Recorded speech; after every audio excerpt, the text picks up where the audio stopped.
International یا national جس کے اوپر میں بات نہیں کرتا؟ میں آلریڈی کر رہا ہوں. صابری صاحب آپ ویڈیوز تو دیکھیں.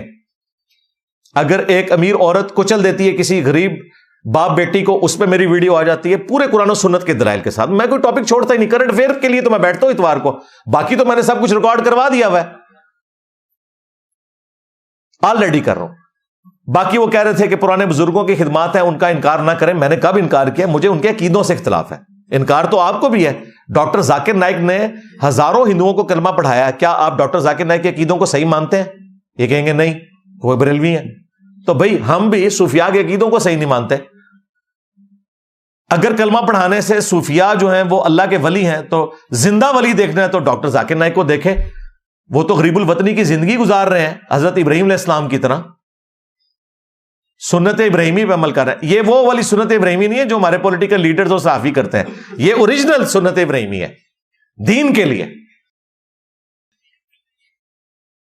لیکن یہ ولی نہیں مانیں گے. پھر آپ کو بتائیں گے بخاری مسلم میں حدیث ہے اللہ تعالیٰ فاسق سے بھی دین کا کام لے لیتا ہے. ہاں ہوں آئے ہو نا ڈاڑھ تھلے. ہم بھی آپ کے صوفیاء کو یہی سمجھتے ہیں جو آپ ڈاکٹر ذاکر نائک کو سمجھتے ہیں. لو سامو.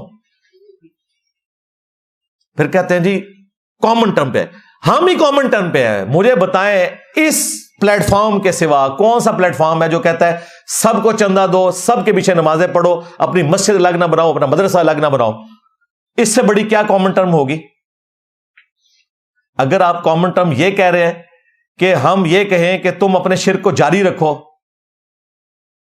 کو ایگزسٹ کرتے ہیں, قرآن و سنت کو پس پش ڈال دو, تو ایسا نہیں ہوگا. قرآن حکیم نے جس کامن ٹرم کی بات کی وہ یہی ہے, قل یا اہل الکتاب تعالوا الی کلمۃ سواء بیننا وبینکم اللہ نعبد الا اللہ. آؤ اہل کتاب جیوز اور کرسچنز ہم اکٹھے ہو جاتے ہیں کم از کم توحید کے اوپر.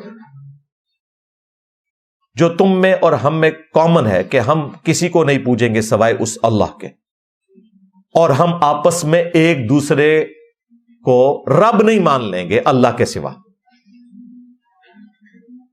اے نبی اگر یہ مان لیں پھر تو ٹھیک ہے, اگر یہ روگردانی کریں تو تم کہو کہ ہم تو مسلم ہیں, ہم تو سر تسلیم خام کرتے ہیں.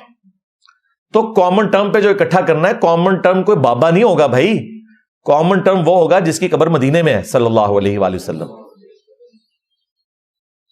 جو آج بھی زندہ ہے اپنی قبر عطر کے اندر اور طالبات میں قبر سے باہر بھی قیامت تک کے لیے قرآن و سنت کی شکل میں. اب کیا ہم جیوز اور کرسچن سے یہ کہیں گے کہ ہم اس بات پہ اکٹھے ہو جاتے ہیں کہ ٹھیک ہے تم حضرت عیسیٰ کو اللہ کا بیٹا مانو, ہم بھی مان لیتے ہیں, آؤ اکٹھے بیٹھ کے؟ نہیں بھائی, توحید پہ اکٹھے ہوں گے. یہاں پر بھی کامن ٹرم یہ نہیں ہے کہ اپنا چھوڑو نہ کسی کا چھیڑو نہ, نہ اپنا پہلے چھوڑو غلط نکلا ہے تو, کسی کا بھی چھیڑ کے دیکھو اگر ٹھیک نکلا ہے تو قبول کر لو. کامن ٹرم قرآن و سنت ہے. حجۃ الوداع کے موقع پر نبی الاسلام کے پاس وہ بابے تھے جو چھوڑے جا سکتے تھے, خلفائے راشدین, اہل البیت علیہم السلام, اوریجنل بابے, جعلی بابے نہیں. لیکن نبی الاسلام حجۃ الوداع کے موقع پر امت کو کیا کہہ رہے ہیں؟ صحیح مسلم اٹھا کے دیکھ لیں, میں اپنے بعد تم میں وہ چیز چھوڑ کر جا رہا ہوں کہ اگر مضبوطی سے پکڑ لو گے تو کبھی گمراہ نہیں ہوگے, وہ اللہ کی کتاب ہے. حاکم میں ایک روایت ہے کہ آپ نے ساتھ سنت کا بھی ذکر کیا. مسلم شریف میں صرف قرآن کا ذکر ہے حجۃ الوداع پہ. اگر سنت کا ذکر نہ بھی ہو کوئی فرق نہیں پڑتا, کیونکہ قرآن ہی نے ہمیں بتایا ہے من یطیع الرسول فقد اطاع اللہ, جس نے رسول اللہ کی اطاعت کی اس نے اللہ کی اطاعت کی. لہذا قرآن کے حکم کے تحت سنت کو ماننا بھی ضروری ہے. حاکم کی وہ روایت نہ بھی ہوتی, یہ مسلم کی حدیث بھی کافی تھی.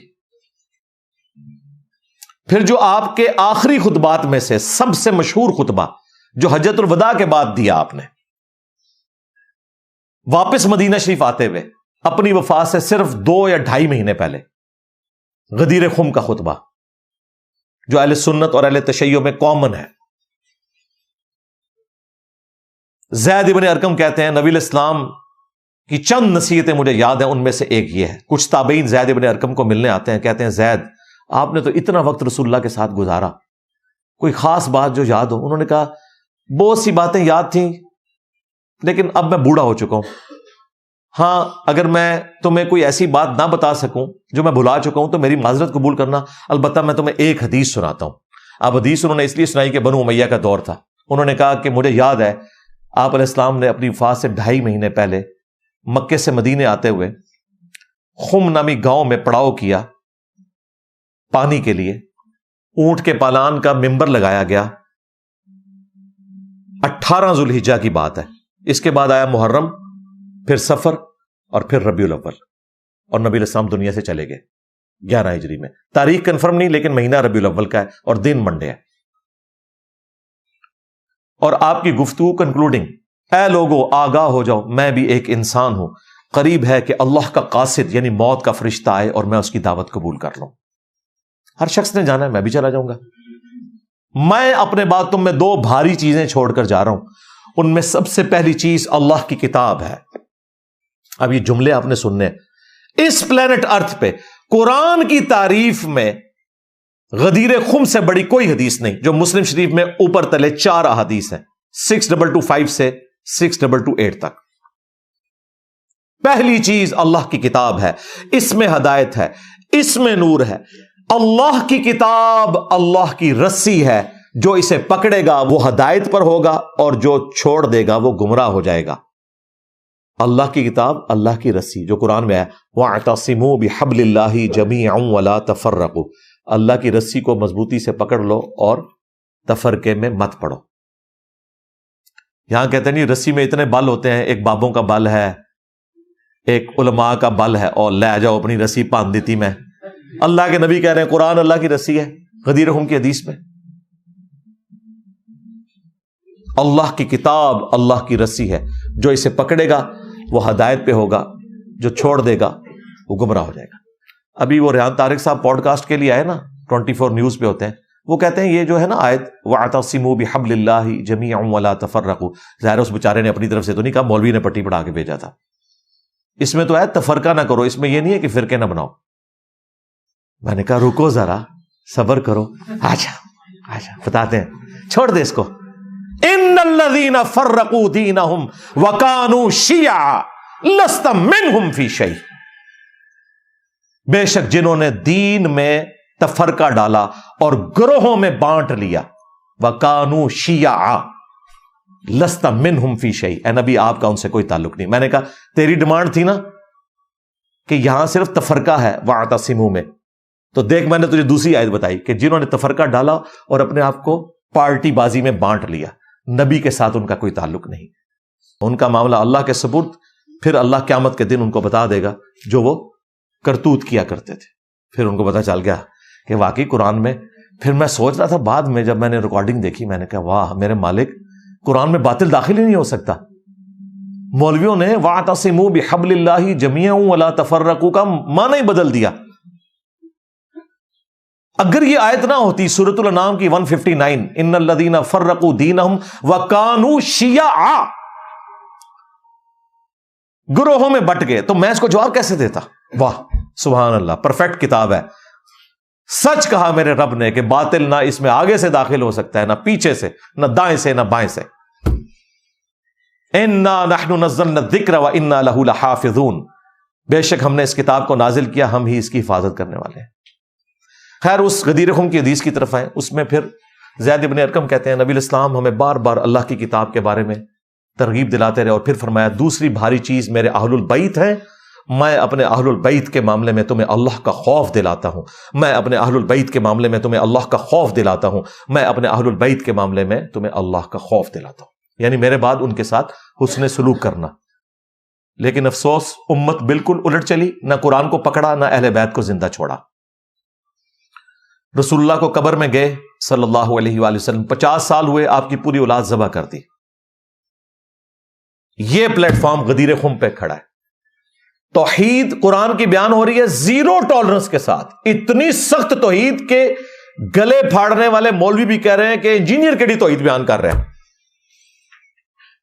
وہابی پریشان نے، اور اہل بیت کا ایسا دفاع کہ شیعہ پریشان ہے کہ یار یہ اتنی دلیری سے بات کر رہا ہے اہل بیت کے دفاع کے اوپر، اس لیے کہ بھائی میں غدیر خم پہ کھڑا ہوں، میرے نبی مجھے غدیر خم پہ چھوڑ کے گئے ہیں، قرآن کے عقیدوں پہ زیرو ٹالرنس ہے اور اہل بیت کے دفاع کے اوپر زیرو ٹالرنس ہے. بالکل نہیں لحاظ کریں گے، نہ پرانوں کا نہ آج کے لوگوں کا. جو اہل بیت سے قرآن سے ٹکرائے گا وڈ کے پر ماریں گے.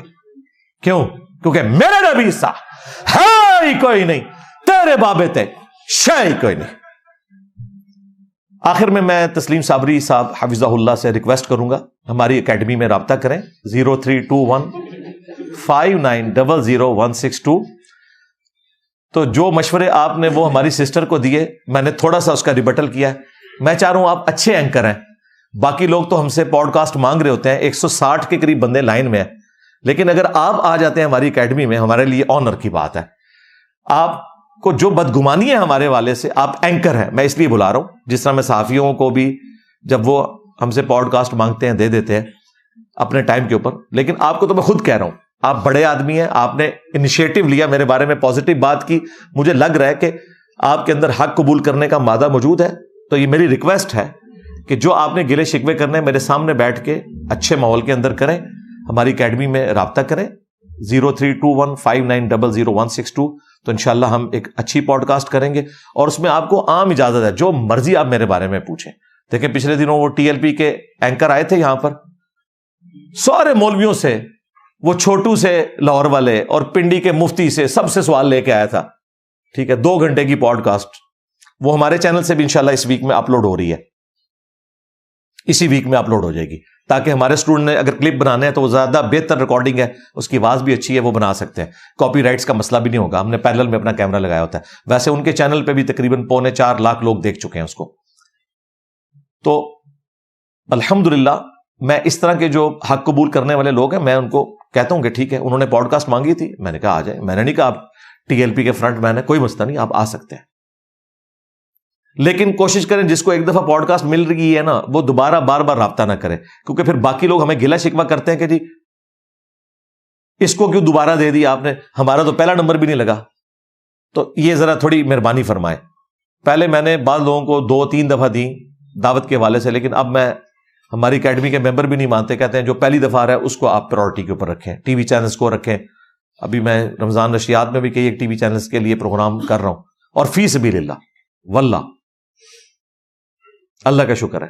حالانکہ ہمارے پروگرام سے لاکھوں نہیں کروڑوں میں لوگوں نے کمائیاں کی ہیں. میں نے 1 روپیہ بھی نہ ڈیمانڈ کیا اور نہ میں کسی چینل کا نام بتا کے یہ کہوں گا کہ بھئی انہوں نے کیا. نہیں، میں پھر بھی کہوں گا ان چینلز کا احسان ہے کہ یہ ہماری اس دعوت حق کو، جو رسول اللہ کی دعوت حق ہے صلی اللہ علیہ وآلہ وسلم، ختم نبوت کی برکت سے صلی اللہ علیہ وآلہ وسلم، اسے مین میڈیا کے اوپر موقع دے رہے ہیں کہ ہم اپنا پوائنٹ آف ویو رکھیں. ورنہ جب ہم چھوٹے چھوٹے تھے نا تو ہر ٹائم شرکیاں نعتیں لگی رہتی تھیں، توحید کی بات تو کچھ سن بھی نہیں سکتا.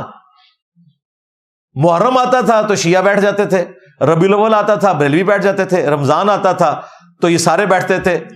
توحید کی بات کرنے کے لیے کوئی تیار نہیں ہوتا تھا. سارے بزرگوں کے قصے، کہانیاں، جھوٹی روایتیں.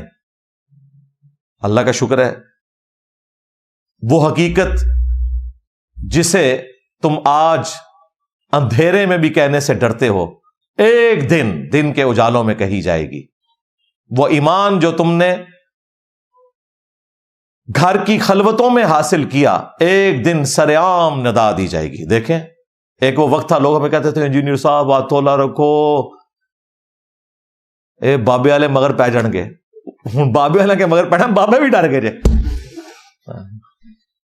اللہ کا شکر ہے الحمدللہ، لا حول ولا قوت الا باللہ.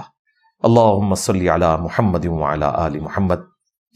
میں نے اپنی کنکلوڈنگ ویڈیو ریکارڈ کروا دی ہے جب ہمارے یہ 3 ملین سبسکرائبرز پورے ہوئے تھے. 70 نصیحتیں میں نے اس میں کی ہیں اپنے اسٹوڈنٹس کے لیے. زندگی موت کا پتہ نہیں ہے، میں نے ہر چیز اس میں ریکارڈ کروا دی ہے، اور جو ریلیٹڈ ویڈیوز تھیں ٹوٹل 5 انکلوڈنگ اس ویڈیو کے، وہ بھی میں نے ریفر کر دی ہیں. وہ آپ لوگ اگر دیکھیں گے تو انشاءاللہ تعالیٰ دعوت حق کرنا آپ کے لیے آسان ہو جائے گا کہ آپ نے اپنے معاملات کو کیسے لے کے چلنا ہے انشاءاللہ تعالیٰ. میرا خیال ہے آج انہی 4 ٹاپکس کے اوپر اکتفا کرتے ہیں. ویسے تو بھی ٹاپک اور بھی پڑھے ہوئے ہیں.